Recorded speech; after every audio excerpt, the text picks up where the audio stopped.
जब आप इस जजमेंट पर अमल दरामद का मुतालबा करते हैं तो बेशक जनरल फैज़ हमीद के लिए इसके असरात हों, रिपकशंस हों, बेशक वो भी इस मामले में फंस जाएं। आप कह रहे हैं कि अमल दरामद हो? जी, मेरा यही कहना मकसद है कि कोई भी शख्स हो, खा वो कोई बड़ा आदमी हो, कोई छोटा आदमी हो, उस वक्त की एस्टेब्लिशमेंट हो, आज की एस्टेब्लिशमेंट हो। देखें, मेरा तो ये मुतालबा है कि देखें बांग्लादेश ने कैसे तरक्की की।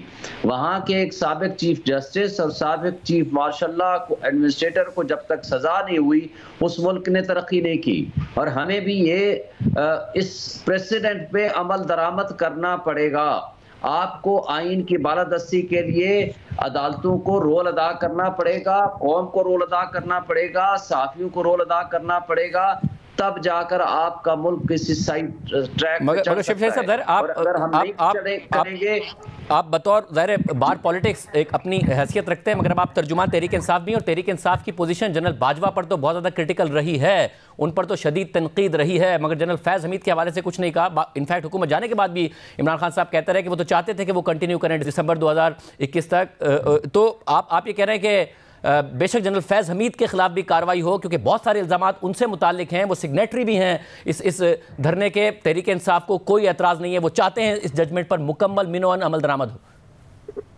शाहजेब साहब, बात यह है कि जब आप अमल दरामद की बात करते हैं तो आप सिलेक्टिव अमल दरामद की बात नहीं कर सकते। फिर आप ये नहीं कह सकते कि फलां बंदे को छोड़ दिया जाए और फलां को रख लिया जाए। Let the law has to take its own course. कानून की नज़र में सब बराबर हैं। जो कानून की नज़र में जो प्रोसीडिंग्स होती हैं, कानून के मुताबिक हूसोएवर इज इन्वॉल्व, आइन के मुताबिक, कानून के मुताबिक उस पर अमल दरामद होना चाहिए, जो भी उसमें हो माजी में। लेकिन उससे ज्यादा आज भी उस पर अमल दरामद की जरूरत है। आज के जो हालात हैं उस पर ज्यादा इन्फोर्स करने की जरूरत है, क्योंकि माजी में तो गलतियां हुई, हो गई, खत्म हो गई ना।